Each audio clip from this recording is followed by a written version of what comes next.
Então, bom dia galera, tudo bom?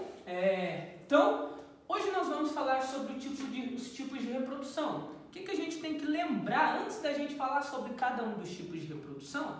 Nós temos que lembrar que todo organismo ele tem um ciclo de vida.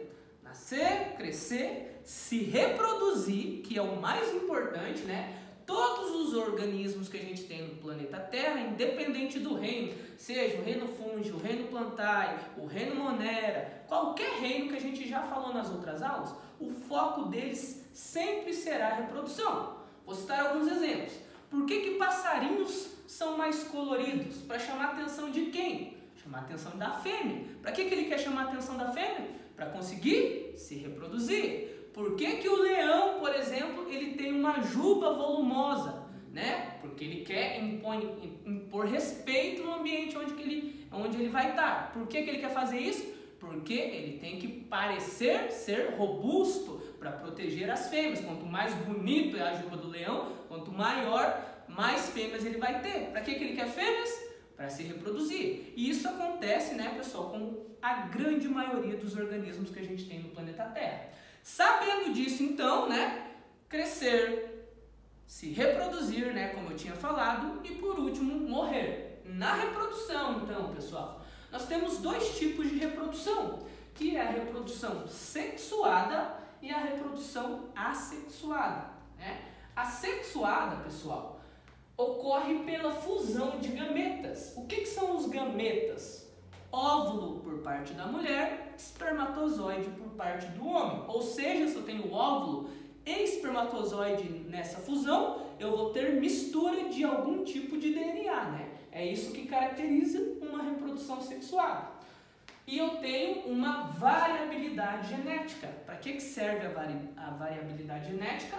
Como eu falei, né? Como eu tenho mistura de DNA, quanto maior a variabilidade genética, melhor para o organismo. Quanto menor a variabilidade genética, mais eu tenho aparecimento de doenças, né? Aparecimentos de coisas que talvez serão negativas para o organismo, tá? Na reprodução assexuada, então, tá? Um mesmo indivíduo, ele dá origem a outro por meio de divisões celulares. Então, ele vai dar origem a um outro tipo de organismo igual a ele, tá? Da mesma forma que, por exemplo, as nossas células se reproduzem dentro do nosso corpo. Eles vão fazer esse processo bem parecido, né?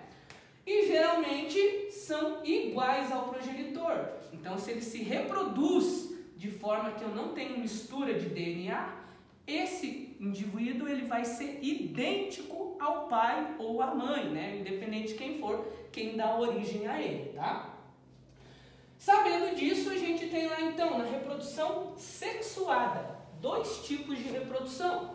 A reprodução que a gente chama de fecundação, que geralmente tende a ser menor o número de descendentes. Por que eu tenho isso, né? Eu tenho lá então, na fecundação, para ocorrer uma fecundação, eu preciso de um óvulo e de um espermatozoide, né? Dos dois gametas, como a gente falou lá na reprodução sexuada. Eu tendo uma mistura de DNA, eu vou aumentar a minha variabilidade genética. Quando eu aumento a minha variabilidade genética, a tendência é sempre diminuir a quantidade de indivíduos que vão nascer desse tipo de reprodução, né? Então, por exemplo, vou citar o ser humano, né? Quando acontece de surgir organismos diferentes, gêmeos, trigêmeos, quadrigêmeos, né? Mas são casos bem raros. Por quê? O ser humano, né, o Homo sapiens em si, ele tem o DNA com muita variabilidade genética. Então, a tendência é ter menor quantidade de descendentes.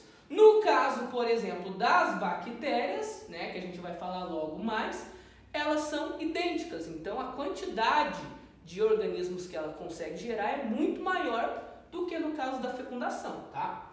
E nós temos também a conjugação na reprodução sexuada. A conjugação, então, o que é? Ocorre nas bactérias somente, tá?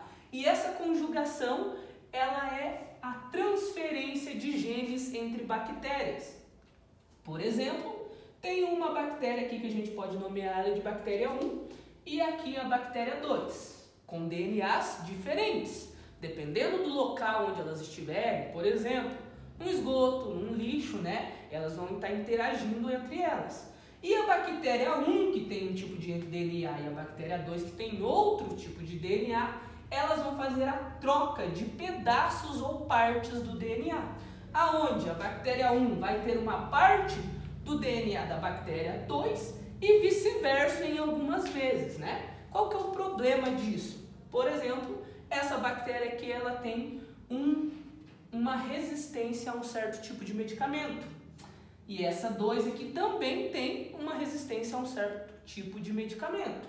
Quando elas trocam pedaços do DNA, porventura as duas bactérias vão ter resistência ao tipo de medicamento que cada uma delas tinha. Qual que é o problema disso? Hoje em dia nós temos problemas de superbactérias que estão tendo resistência a antibióticos.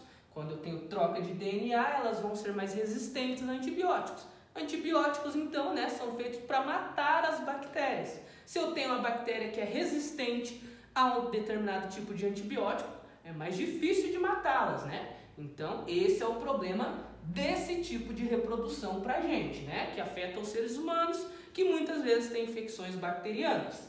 Então, esses dois aqui, a fecundação e a conjugação, são os dois tipos de reprodução sexuada, tá? Agora vamos para as reproduções assexuadas, que é uma quantidade bem maior, né? Os tipos que nós temos. Vamos começar aqui então com a divisão binária, né? Que também pode ser chamada de cisparidade, que acontece também nas bactérias, né? Por isso que a gente enfrenta um grande problema com bactérias.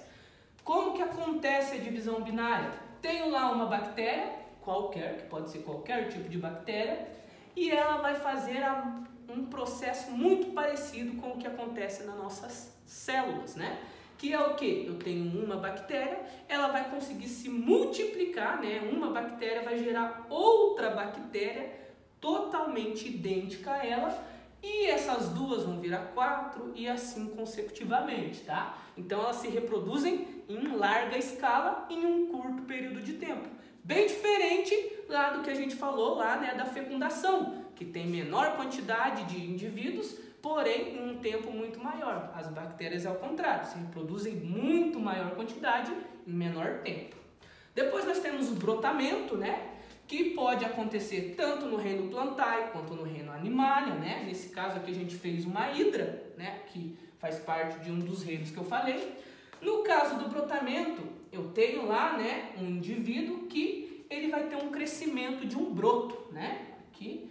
E esse broto, ao passar do tempo, ele vai se desprender do indivíduo ali, né, que podemos chamar de organismo mãe, né?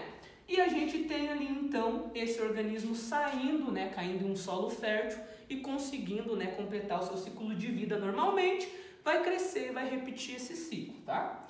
Depois nós temos a esporulação, que acontece bastante no reino fúngico, que é o reino dos fungos, né? O que é a esporulação?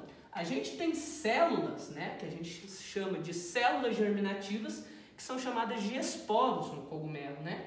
Que essa célula, então, ela é carregada pelo vento ou pela água, né? Vai depender muito de onde que está esse tipo de organismo do reino fúngico.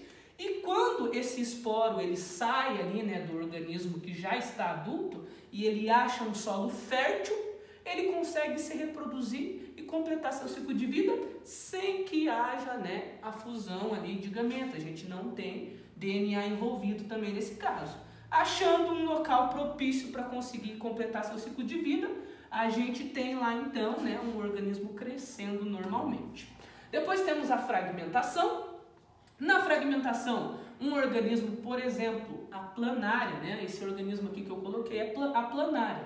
É um organismo que, porventura, quando ele é predado, né, algum organismo vai lá e tenta comê-lo e arranca um pedaço dele e sobra um pedaço do organismo. Aquele pedaço que sobrou, ele vai conseguir se regenerar, vai conseguir, né, fazer todos os sistemas que são necessários para a sobrevivência dele e vai conseguir novamente completar o seu ciclo de vida. Se porventura esse organismo for cortado em 10 pedaços diferentes, esses 10 pedaços que se originaram, todos os 10 vão completar todos os sistemas ali e vão conseguir, né, novamente sobreviver e completar o seu ciclo de vida se ele não tiver nenhum problema ao longo do tempo. E por último a gente tem a partenogênese, que acontecem muito em abelhas, né? Em abelhas a gente tem lá, no caso, quando nós temos a fecundação por parte da abelha, a gente tem a formação ou de um zangão ou de uma abelha rainha. Quando nós não temos, que é o caso da partenogênese, a gente tem a formação de abelhas operárias, né? Que é a abelha mais comum que a gente vê no meio ambiente aí voando. Beleza, galera? Agora nós vamos ter um videozinho então sobre esses tipos de reprodução e por hoje a nossa aula é isso, beleza?